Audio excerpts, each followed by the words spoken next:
सूर्य अस्त के समय घर की बहू, बेटी, घर के गऊ, घर की गाय भी, यहां तक कहते दूध भी, लक्ष्मी भी शाम के समय किसी को ना दीजिए।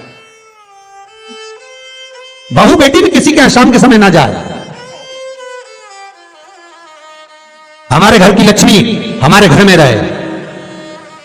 संध्या का समय ऐसा होता है, शाम का समय, कि गाय भी चरकर घर की ओर आ जाती है, गौएं भी अपने ठिकाना पाती हैं, पशु पक्षी।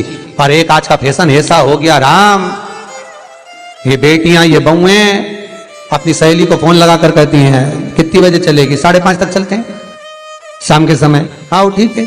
शाम के समय घर छोड़कर रुपया खर्च करने के लिए जा रहे हैं। या शास्त्र कह रहा है शाम के समय तो भिक्षुक भी अगर मांगने आए तो ना दिया जाए। दहली पर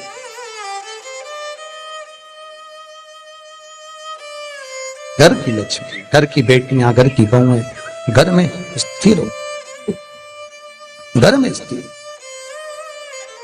चौखट पर भूल कर भी बैठ जाते हैं, उनके शरीर में बीमारी बनी रहती है। चाहे वो 50 डॉक्टर बदल लें, चाहे वो 50 जगह पर जाकर दिखा लें, चाहे कितनी भी आभूषण, मोती, रतन, माणिक बदल बदल कर पहन लें, तो भी उसके शरीर में कष्ट रहेगा ही। जिस व्यक्ति को बहुत ज्यादा बीमारी रहती हो, शरीर में बहुत कष्ट हो, टेबलेट खा खाकर जिंदगी निकल रही हो, बीमारी डॉक्टर का पीछे ही नहीं छूट रहा हो, तो शिव महापुराण, विष्णु पुराण और स्कंद पुराण में जो पुरुषोत्तम कथाओं का वर्णन किया गया है, एक आटे का दिया, उसमें 4 बत्ती,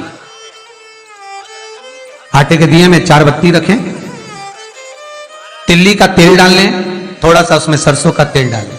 महाराज घर के बाहर, अर्थात घर के अंदर के बाहर जो चौखट होती, चौखट से थोड़ा सा बाहर, बिल्कुल चौखट पे नहीं बैठना, थोड़ा सा बाहर, 9वीं तिथि के दिन शाम के 6 से 6:30 के बीच में 21 बार जो व्यक्ति बीमार रहता है उसके सिर से नीचे की ओर श्री नरसिंह भगवान का स्मरण कर कर, जिस अधिक मास में जिस तिथि को उतारा कर रहे हो उस तिथि का नाम लेकर, उस अश्विन अधिक मास का नाम लेकर, जो व्यक्ति का उतारा कर रहे हो उसका नाम और गोत्र लेकर 21 बार जो उतार कर उस दिए को घर के ही चौखट पर रख देता है, उस व्यक्ति की बीमारी छूट जाती है महाराज। वो रोगीला नहीं रहता, रोग से ग्रस्त नहीं रहता, दवाई गोली उसकी छूटती है। कभी ये डॉक्टर को दिखा लो, कभी वो डॉक्टर को दिखा लो, कभी यहां दिखाओ, कभी वहां दिखाओ, उससे छुटकारा मिलता है।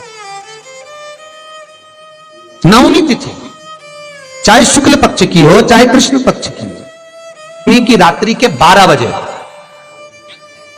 या 10वीं की रात्रि के 12 बजे घी का दिया हथेली में रखकर दरवाजे के बाहर उस दिए को हथेली में रखकर चंद्र का दर्शन रात्रि के 12 बजे दिए की लो में चंद्र का दर्शन करते हैं, उससे ज्योत प्रबल होती है महाराज। या तो होगा वो 9वीं की रात्रि 12 बजे या 10वीं की रात्रि की 12 बजे चंद्र का दर्शन, दीप घी का हाथ में जलाकर, नाम गोत्र अपना बोलकर, नरसिंह भगवान का स्मरण कर कर, अश्विन अधिक मास का स्मरण कर कर, ज्योति में चंद्र का स्मरण कर कर दर्शन किया जाता है। नेत्र कमजोर हो तो उस दिन 3 या 4 दिन में ज्योतियों का क्रम बढ़ना प्रारंभ होता है। वैसे तो 15 दिन का लिखा है, पर शिव महापुराण कहती है 3-4 दिन का क्रम बहुत बढ़ता जाता है।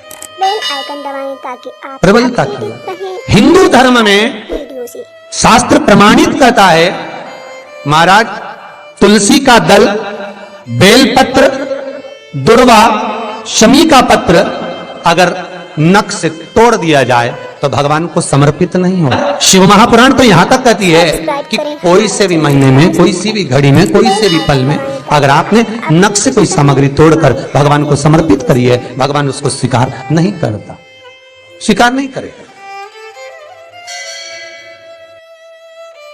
कईयों की आदत रहती है तुलसी का दल भी तोड़ेंगे तो नख से तोड़ देंगे, डंडी नख से तोड़ देंगे, बेलपत्री की डंडी नख से तोड़ देंगे, नहीं स्वीकार।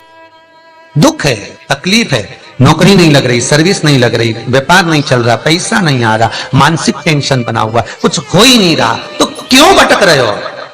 वहां गए, उनसे पूछ लिया अंगूठी बता दो कौन सी पहन ले, वो वाली अंगूठी पहन लो, ये वाला नथ पहना, वो पहन लिया, पुखराज पहन लिया, मोती पहन लिया, नीलम पहन लिया, पन्ना पहन लिया, गौमेद पहन लिया, सब कुछ पहना।